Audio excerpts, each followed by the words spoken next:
सामीन नाज़रीन, हज़रत इब्राहीम अलैहिस्सलातु वस्सलाम अल्लाह तबारक व तआला जे हुकुम सां जॾहिं निमरूद जे दरबार में वञी करे ऐलान तौहीद कयो, अल्लाह ताला जी सिफ़ात के बयान कयो, फरमाई त अल्लाह जी ज़ात उहा आहे जेका ज़िंदगी ऐं मौत जी मालिक आहे। निमरूद जवाबन चयो त ज़िंदगी मौत जो मालिक मां भी आहियां।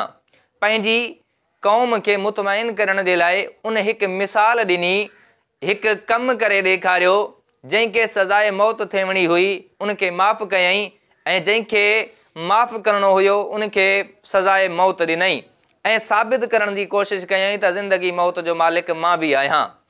इहो इन हिक मुग़ालतो ॾिनो। अहिड़े ई तरीक़े सां बातिल जो हमेशा शिआर रहियो आहे, पंहिंजी कौम के मुतमइन करण जे लाइ मुग़ालता ॾियनि था। रज़ा ख़ानियत बरेलवियत भी पंहिंजे अक़ाइद ते मुग़ालता ॾेई करे पंहिंजी अवाम के मुतमइन करे थी। तकरीर जे अंदर मौलवी अब्दुल रहीम सिकंदरी का सवाल थे तो सिमात फरमायो। अभी था चवन त हाज़िर नाज़िर आहे त माना ज़रूर सिनेमा में भी हूंदो, काथे भी हूंदो, सिनेमा में भी हूंदो। पुता जी माना तहां नबी ला इहो अक़ीदो था रखो त सिनेमा में फिल्म थो ॾिसे। हाणे मां तव्हांखे सवलो जवाब ॾियां, अदा हेॾे निहारियो, तवज्जो कयो, सुवाल जो जवाब यादि कजो न। वरी ॿीहर तव्हां हे चिठी मूंखे न ॾिजो, छो त जवाब हिकिड़ो दफ़ो ॾिबो आहे, 100 दफ़ो कोन ॾिबो आहे।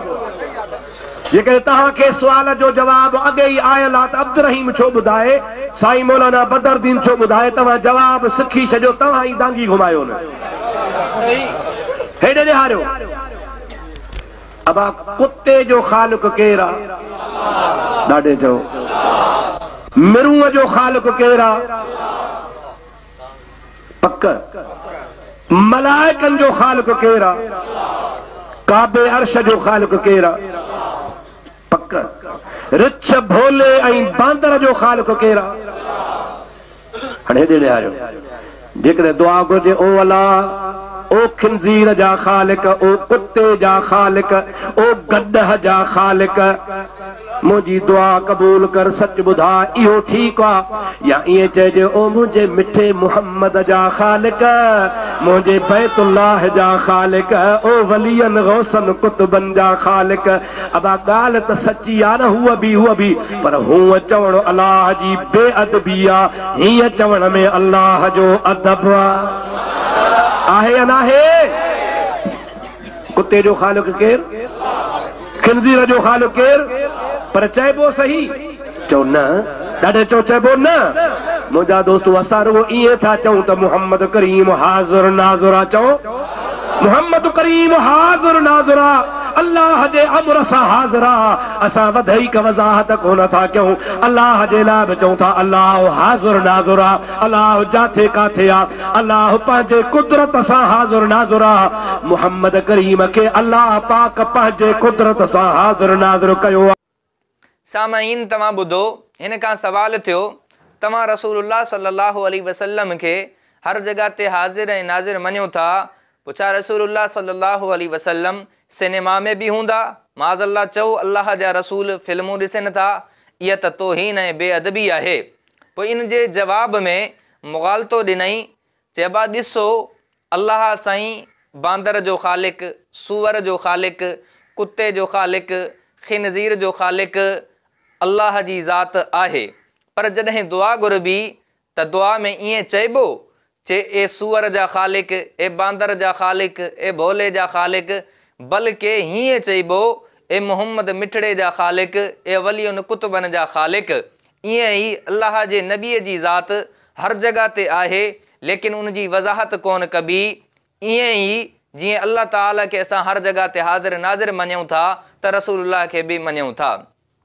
इहो इन मुग़ालतो ॾिनो, जीअं हज़रत इब्राहीम अलैहिस्सलातु वस्सलाम जे साम्हूं निमरूद जा मुग़ालता कारगर न रहिया, तौहीद जे पैगाम में रुकावट न थी सघिया, अहिड़े ई तरीक़े सां मिल्लत इब्राहीमिया ते हलण वारनि जे साम्हूं निमरूदियुनि जा मुग़ालता इंशा अल्लाह कॾहिं बि कारगर कोन थींदा।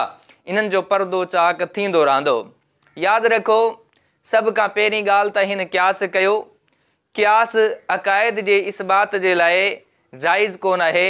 इहा ॻाल्हि हिननि जे मौलवी हकीमुल उम्मत मुफ्ती अहमद यार नईमी साहिब भी लिखी, नईमुद्दीन मुरादाबादी भी लिखी ऐं काफ़ी इन्हनि जे ॿिए अकाबिर उलमा लिखी त अक़ाइद में क़यास जाइज़ कोन आहे। नंबर 2, हिन क़यास कयो त अल्लाह ताला बांदर जो ख़ालिक, भोले जो ख़ालिक, कुते जो ख़ालिक आहे, पर दुआ में ईअं कोन चइबो। जेकॾहिं दुआ कोई ईअं घुरे त इहा बेअदबी आहे। सभ खां पहिरियां यादि रखो, इहा हक़ीक़त आहे कुते जो, बांदर जो, भोले जो, बल्कि पूरी काइनात जो ख़ालिक अल्लाह आहे। पोइ जेकॾहिं दुआ जे अंदरि ईअं चवणु बेअदबी ऐं तौहीन आहे, पोइ इहा ॿाहिरि बि बेअदबी ऐं तौहीन ई हुजे। लेकिन दुआ खां बग़ैर, दुआ खां अलॻि इहे अल्फाज़ चवणु बेअदबी तौहीन कोन आहे, जंहिंजो इक़रार इहो मौलवी साहिबु पाण बि करे पियो। बाक़ी दुआ इन अल्फाज़ सां छो न घुरबी, इन जो जवाब भी कुरान मजीद मां मिले थो। अल्लाह ताला कुरान मजीद जे अंदरि इरशाद फरमायो, फलिल्लाहिल अस्माउल हुस्ना फदऊहु बिहा। अल्लाह ताला जा सुहिणा सुहिणा सिफ़ाती नाला आहिनि, अल्लाह खे उन्हनि सां सॾियो। रसूलुल्लाह सल्लल्लाहु अलैहि वसल्लम दुआ घुरी करे उम्मत खे सेखारी ऐं सहाबाए किराम अहले बैत इज़ाम दुआ घुरी करे उम्मत खे ॿुधायो त दुआ कीअं घुरबी। अहिड़े ई तरीक़े सां फ़ुक़हाए इज़ाम लिखियो त दुआ घुरण जो कहिड़ो तरीक़ो आहे, बल्कि ख़ुदि कुरान मजीद में सूरह फ़ातिहा, जंहिंखे सूरत दुआ बि चयो वञे थो, अल्लाह साईं दुआ घुरण जो तरीक़ो सेखारियो। फरमाई अल्हम्दुलिल्लाहि रब्बिल आलमीन अर्रहमानिर रहीम मालिक यौमिद्दीन इय्याका नअबुदु व इय्याका नस्तईन। ॾिसो, अल्लाह साईं पहिरियां पंहिंजी सिफ़तनि जो ज़िक्र कयो, उन खां बाद में इय्याका नअबुदु व इय्याका नस्तईन सेखारियो। त मालूम थियो दुआ घुरण जा अहकाम अलॻि आहिनि ऐं अक़ाइद अलॻि आहिनि। इन जे करे हिन जो ही मुग़ालतो हिते कारगर कॾहिं कोन थींदो। नंबर 3, हिन क़यास कयो अल्लाह जी ज़ात ते रसूलुल्लाह सल्लल्लाहु अलैहि वसल्लम जी ज़ात खे। यादि रखो, रसूलुल्लाह सल्लल्लाहु अलैहि वसल्लम इंसान आहिनि, अशरफुल मखलूक आहिनि, अल्लाह जा नबी आहिनि। त नबी इंसान मुकल्लफ़ मखलूक आहे ऐं अल्लाह ख़ालिक आहे। अल्लाह जा अवामिर ऐं नवाही मखलूक जे मथां सादिर थियनि था। मखलूक उन जी पाबंदी कंदी, इंसान पाबंदी कंदो, अल्लाह पाबंद कोन आहे। दलील रसूलुल्लाह सल्लल्लाहु अलैहि वसल्लम फरमायो, मन अहलफ़ बिग़ैरिल्लाहि फ़क़द अशरक। जेको गैरुल्लाह जे नाले जी कसम खणे उन शिरक कयो। हाणे अल्लाह ताला जो कुरान मजीद ॾिसूं था, रब साईं तो फरमाए वल असर, कसम आहे ज़माने जी। कहीं जगह ते फरमाई वज़ुहा, कहीं जगह ते फरमाई वल फज्र, कहीं जगह ते फरमाई वल लैल। तो अल्लाह खोड़ सारियूं कसमूं कयूं आहिनि। हाणे इन हदीस जे मुताबिक़ कोई भी शख्स इहा जुर्रत नथो करे सघे त अल्लाह खे मुशरिक चए। छो? जीअं मुहद्दिसीन ॿिया जवाब लिखिया, इहो जवाब भी लिखियो त अल्लाह जी ज़ात ख़ालिक आहे, अल्लाह शारे आहे, अल्लाह मुकल्लफ़ कोन आहे।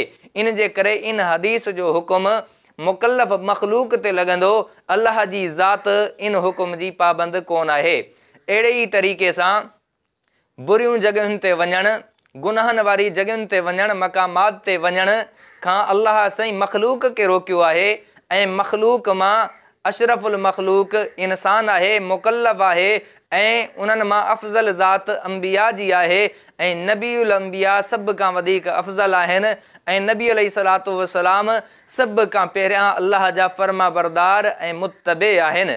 पोइ रसूलुल्लाह सल्लल्लाहु अलैहि वसल्लम इन शइ जा पाबंद आहिनि त गुनाहनि वारी जॻहियुनि ते, गुनाहनि वारे मक़ामात ते न वञनि, पाण खे बचाइनि, छो त अल्लाह जो हुकुम आहे इन्हनि खां बचो। इन जे करे रसूलुल्लाह सल्लल्लाहु अलैहि वसल्लम के जेकॾहिं हाज़िर नाज़िर मञींदव, हर जगह ते मञींदव, त इहा रसूलुल्लाह सल्लल्लाहु अलैहि वसल्लम जी तौहीन ऐं बेअदबी थींदी। इनखे अल्लाह जी ज़ात ते कॾहिं बि क़यास कोन कबो।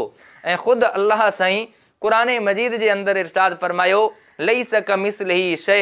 अल्लाह ताला जॾहिं फरमाए छॾियो, अल्लाह जे फरमान खां बाद में भी मखलूक के क़यास करणु, इहो क़यास माल फारिक आहे, बातिल आहे।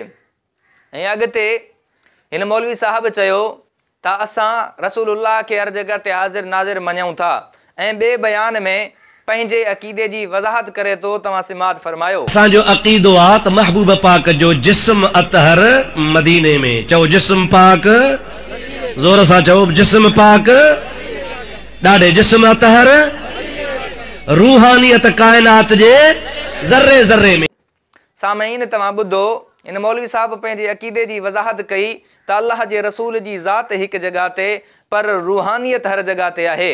सभ खां पहिरियां मां इन्हनि खां सवाल कंदुसि, इन्हनि जे पोइलॻनि खां सवाल कंदुसि, तव्हां वाज़े कयो त तव्हांजो इन्हनि ॿिन्हिनि मां अक़ीदो ग़लति कहिड़ो आहे, सही कहिड़ो आहे। त ग़लती खे वाज़े कयो ऐं सही खे वाज़े कयो। नंबर 2, जेकॾहिं रसूलुल्लाह जी ज़ात हिकु जॻह ते आहे, रूहानियत हर जॻह ते आहे, पोइ रसूलुल्लाह सल्लल्लाहु अलैहि वसल्लम खे हर जॻह ते हाज़िर नाज़िर मञणु ऐं चवणु कहिड़े तरीक़े सां सही थी सघे थो? छो त ज़ात हिकु जॻह ते आहे, रूहानियत हर जॻह ते आहे। पोइ ईअं चओ न अल्लाह जी रसूल जी रूह, अल्लाह जे रसूल जी रूहानियत हर जॻह ते, रसूलुल्लाह हर जॻह ते हाज़िर नाज़िर छो था चओ? छो त रसूलुल्लाह सल्लल्लाहु अलैहि वसल्लम जी ज़ात जो नालो आहे। रसूलुल्लाह जी ज़ात जसद मां रूह खे चवनि था, फ़क़ति रूहानियत जो नालो रसूलुल्लाह कोन आहे। ऐं अॻिते रसूलुल्लाह सल्लल्लाहु अलैहि वसल्लम जे हाज़िर नाज़िर हुजण खां बाद में ही चए थो त असां अल्लाह खे बि हर जॻह ते हाज़िर नाज़िर मञूं था। ऐं खोड़ सारे इन्हनि जे मौलवियुनि बि लिखियो त असां अल्लाह खे हर जॻह ते हाज़िर नाज़िर मञूं था।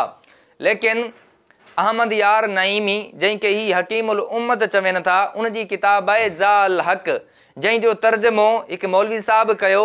उन जी ताईद बि मुफ्ती अब्दुल रहीम सिकंदरी साहब करे थो ऐं अवाम खे तरगीब बि ॾिए थो। ही किताब सभिनी खां भलो आहे, सभई जो सुभान अल्लाह। अवां चवंदा हो त नबी हाज़िर नाज़िर आहे, पर तव्हां वटि दलील कोन्हे। अवां चवंदा हो नबी नूर आहे, अवां खां दलील केरु पुछे त किथां आणींदव? अवां चवंदो भाई मैयत खे चेल कदमी कराइजे, दलील किथां आणींदव? अवां खे कोई चवे बाबा क़ुरान बशकाइजे या न, अवां चवंदो बाबा क़बर जे मथां बांग ॾिजे या न, अवां चवंदो मैयत खे क़ुरान बशकाइजे या न, अवां चवंदो मुहम्मद करीम जो उर्स कजे या न। इन सभिनी जा दलील क़ुरान हदीस मां हिन किताब में मौजूद आहिनि, सभई जो सुभान अल्लाह। हे असुल किताब हो उर्दू में, पर हाणे मुंहिंजो शागिर्द बि आहे, मुंहिंजो भाउ बि आहे, अल्लाह वॾी हयाती ॾेसि। हे तव्हांजे लाइ, असांजे लाइ सिंधी ज़ुबान में किताब छापियो अथई, पढ़ंदव इनशाअल्लाह। जंहिंजे घर में ही किताब हूंदो वहां बि हुन सां ॻाल्हाए बि न सघंदो। तव्हां ॿुधो, हिन अवाम खे तरगीब बि ॾिनी। उन जे सफ़ा नंबर उर्दू वारे 134 ते लिखियल आहे, खुदा ताला को हर जगह पे मानना बेदीनी है। माना अल्लाह के हर जगह ते हाज़िर नाज़िर मञणु या बेदीनी आहे। ऐं ही चए थो असां अल्लाह के हर जगह ते हाज़िर नाज़िर मञूं था। हाणे इन्हनि ॿिन्हिनि मां बेदीन कहिड़ो आहे, इन्हनि ॿिन्हिनि मां ग़लति कहिड़ो आहे, इन्हनि ॿिन्हिनि मां अक़ीदो ऐं नज़रियो ग़लति कंहिंजो आहे, इहो ज़िमेदारी आहे इन्हनि जे पोइलॻनि जी, मञण वारनि जी त वाज़ेह करेनि इन्हनि जो हकीमुल उम्मत अहमद यार नईमी ग़लति आहे या इन्हनि जो सुल्तानुल वाइज़ीन मुफ्ती अब्दुल रहीम सिकंदरी साहब ग़लति आहे। ग़लति कहिड़ो आहे, बेदीन कहिड़ो आहे, इन ॻाल्हि खे वाज़ेह